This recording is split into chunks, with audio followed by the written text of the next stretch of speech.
Halo mahasiswa, selamat bergabung di kelas Sistem Lingkungan dan Analisisnya. Pada pembahasan kali ini, kita akan mempelajari berbagai konsep yang menjadi dasar penting untuk dapat memahami dan menganalisis sistem lingkungan, terutama untuk kepentingan pengelolaan lingkungan dalam pembangunan. Kita hidup dalam kesatuan komponen lingkungan yang disebut dengan biosfer. Biosfer ini tersusun dari berbagai ekosistem yang kompleks. Ekosistem pada dasarnya adalah gabungan dari berbagai komunitas, dan komunitas sendiri merupakan gabungan dari populasi-populasi.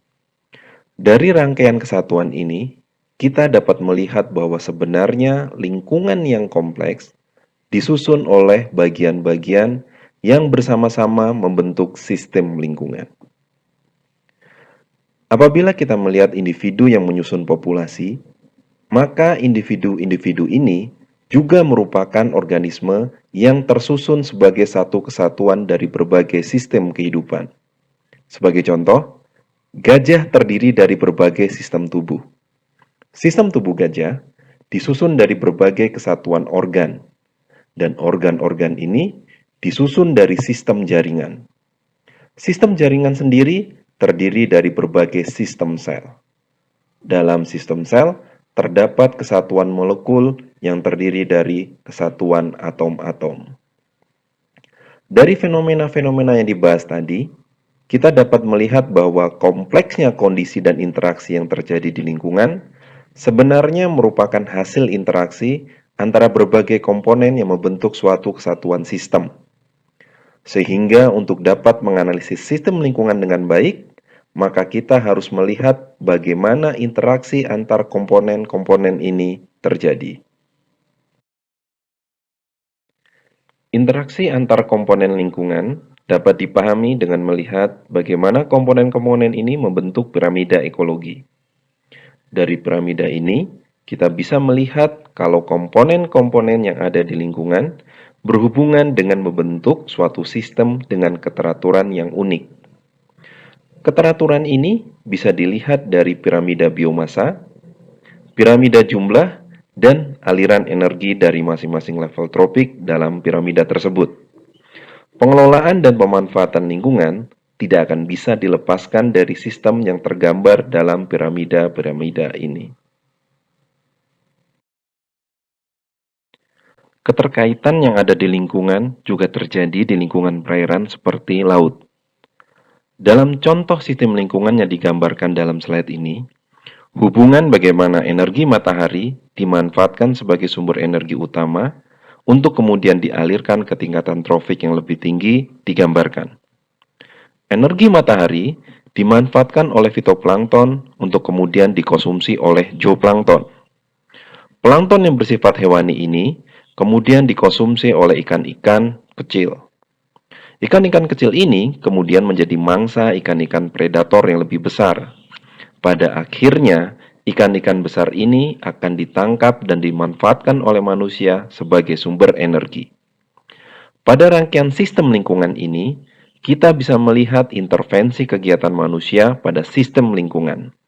Dan intervensi ini merupakan konsekuensi dari usaha manusia untuk memenuhi kebutuhan hidupnya. Dalam penjelasan yang lebih detail dan kompleks, sistem lingkungan dapat dilihat dari pola jaring-jaring makanan. Sekompleks apapun interaksi yang terjadi di suatu lingkungan, terdapat pola keteraturan yang bisa digunakan untuk menjelaskan sistem yang berlangsung di lingkungan tersebut. Analisis sistem lingkungan bisa dilakukan dengan mempelajari komponen-komponen lingkungan yang terangkai dalam food webs atau jaring-jaring makanan. Apabila ada intervensi ataupun gangguan dalam sistem ini, maka pola jaring-jaring makanan dapat terganggu sehingga berubah. Gangguan terbesar yang sering terjadi di sistem lingkungan ini seringkali adalah kegiatan yang merupakan hasil kerja atau aktivitas yang dilakukan oleh manusia. Sistem lingkungan juga dapat dijelaskan melalui perpindahan energi yang terjadi di lingkungan tersebut.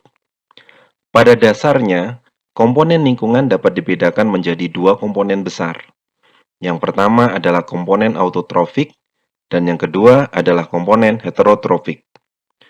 Autotrofik pada dasarnya adalah organisme yang dapat memanfaatkan nutrisi anorganik dengan memanfaatkan sinar matahari sebagai sumber energi. Sedangkan komponen heterotrofik adalah organisme yang mendapatkan nutrisi atau energi dengan mengkonsumsi bahan organik. Bahan organik ini seringkali didapatkan dari mangsa yang dimakannya. Dan susunan suatu sistem ini pada dasarnya adalah susunan sistem perpindahan energi. Dari energi matahari sebagai sumber energi terbesar sampai dengan konsumsi konsumen tersier. Dalam perpindahan tingkatan ini, terjadi pula pengurangan ataupun reduksi energi. Sebagai contoh, 1 juta joule energi matahari akan menjadi kurang lebih 10.000 joule energi di tingkatan produsen primer. Kemudian, energi ini terus bergerak dalam tingkatan trofik yang berbeda dan terus mengalami pengurangan. Sehingga pada konsumen tersier, energi yang tersisa menjadi kurang lebih 10 joule saja. Pertanyaan yang menarik adalah, kenapa bisa terjadi pengurangan energi tersebut? Pengurangan energi yang berpindah dari tingkatan trofik 1 ke tingkatan trofik yang lebih tinggi tidak bisa dipisahkan dari fenomena lepasnya energi pada setiap tingkatan trofik level. Pelepasan ini dapat dipahami dengan memahami alur aliran energi seperti yang digambarkan dalam slide ini. Makanan suatu organisme pada dasarnya tidak semuanya akan dikonsumsi oleh organisme tersebut. Terdapat makanan yang tidak terkonsumsi dan akhirnya menjadi bahan material yang diurai oleh organisme dekomposer. Makanan yang dikonsumsi itu pun tidak seluruhnya dapat dicerna. Makanan yang tidak tercerna akan menjadi limbah yang akan diurai oleh organisme dekomposer. Sedangkan makanan yang dimakan dan dicerna untuk kemudian menjadi sumber energi, tidak semuanya tersimpan untuk mendukung pertumbuhan, tetapi ada yang lepas menjadi panas tubuh dan menjadi sumber energi pergerakan. Energi yang dimanfaatkan untuk pertumbuhan dan dapat digunakan oleh organisme di tingkatan trofik lebih tinggi, kurang lebih hanya 10% dari total energi yang dikonsumsi oleh suatu organisme. Oleh karena itulah, terjadi pengurangan jumlah energi pada setiap tingkatan trofik. Sistem lingkungan yang kompleks apabila dianalisis lebih dalam, pada dasarnya adalah proses pengambilan dan aliran energi ini. Kalau sebelumnya kita mempelajari aliran energi atau materi dari bahan-bahan yang dibutuhkan oleh suatu organisme, bagaimana kejadiannya untuk bahan ataupun materi yang bersifat pencemar, bahkan bisa bersifat racun untuk kehidupan organisme di lingkungan. Keberadaan bahan pencemar akan mempengaruhi sistem lingkungan.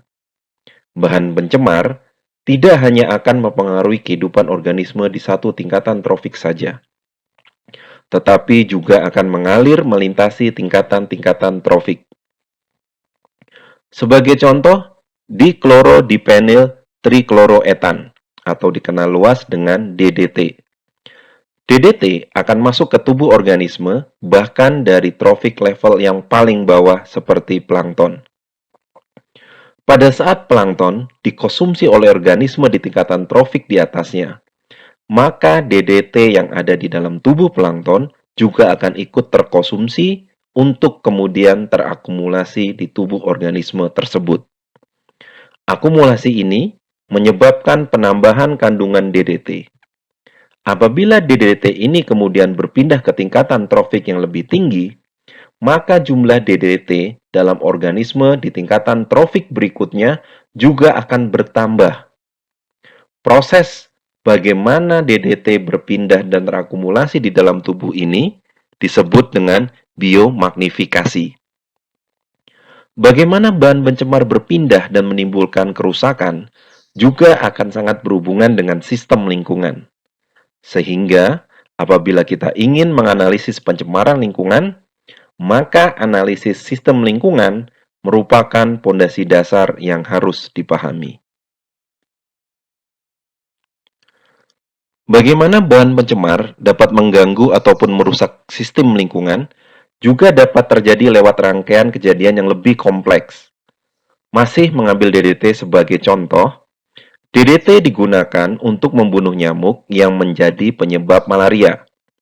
Hanya saja, penggunaan DDT ini ternyata juga membunuh lebah yang menjadi predator alami dari ulat pemakan jerami. Karena lebah juga ikut terbunuh, maka populasi ulat pemakan jerami menjadi tidak terkontrol.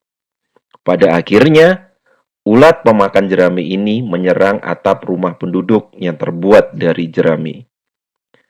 Akibat lain dari penggunaan DDT ini adalah terakumulasinya DDT dalam tokek, sehingga tubuh tokek mengandung DDT. Pada saat kucing mengkonsumsi tokek ini, maka kucing tersebut akan mati karena keracunan DDT.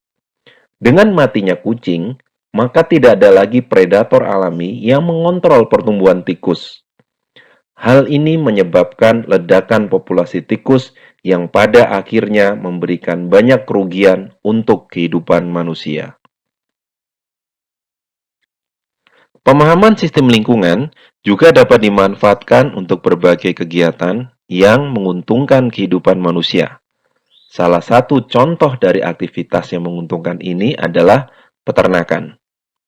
Dengan memahami sistem lingkungan, kita dapat merekayasa jaring-jaring makanan untuk membuat konsep peternakan yang berkelanjutan. Slide ini menggambarkan bagaimana proses-proses terkait usaha peternakan dapat dikembangkan dengan memanfaatkan proses yang membentuk sistem lingkungan. Hasil peternakan, baik berupa daging, susu, maupun serat, pada dasarnya adalah pasokan nutrisi untuk kehidupan manusia. Keberadaan ternak juga akan menghasilkan kehilangan energi dan transmisi panas. Kehilangan energi juga dapat terjadi melalui limbah dan kotoran.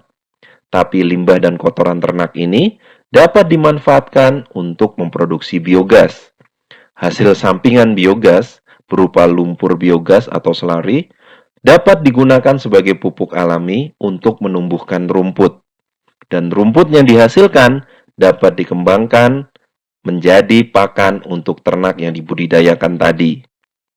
Dari rangkaian sistem lingkungan ini, kita dapat melihat contoh bagaimana pemahaman akan sistem lingkungan dan kemampuan untuk menganalisisnya digunakan untuk kepentingan manusia.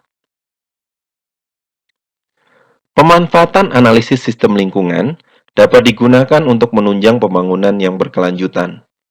Dalam slide ini, kita dapat melihat ilustrasi bagaimana usaha dalam bidang peternakan dijadikan sebagai entry point atau titik masuk untuk mencapai keberlanjutan atau sustainability. Usaha bidang peternakan dengan pendekatan sistem lingkungan dapat diarahkan untuk mencapai kesejahteraan ekonomi, kemanfaatan sosial yang bermuara pada penerimaan sosial, dan perlindungan lingkungan hidup. Sistem lingkungan ini dapat dimanfaatkan apabila kita bisa menganalisisnya dengan baik. Dengan memanfaatkan pemahaman sistem lingkungan, kita dapat mengembangkan ilmu pengetahuan dan teknologi untuk membuat usaha kita dalam memenuhi kebutuhan hidup kita tidak mengakibatkan kerusakan lingkungan. Memang, dalam proses ini kita akan mengintervensi dan melakukan perubahan di lingkungan. Tapi, kalaupun kita mengintervensi lingkungan dengan kegiatan kita dapat memprediksi dampaknya dan merencanakan usaha untuk menangani dampak yang ditimbulkan. Pemahaman sistem lingkungan, kemampuan ataupun keterampilan untuk menganalisisnya adalah salah satu pondasi penting dalam pengelolaan lingkungan dalam proses pembangunan. Ini adalah akhir penjelasan terkait analisis sistem lingkungan dalam pertemuan ini. Berikutnya, silahkan lihat dan cermati video yang disediakan sebagai bahan ajar. Bahan ajar dan video tambahan akan menjadi bahan bagi Anda dalam mengerjakan tugas dari kelas ini.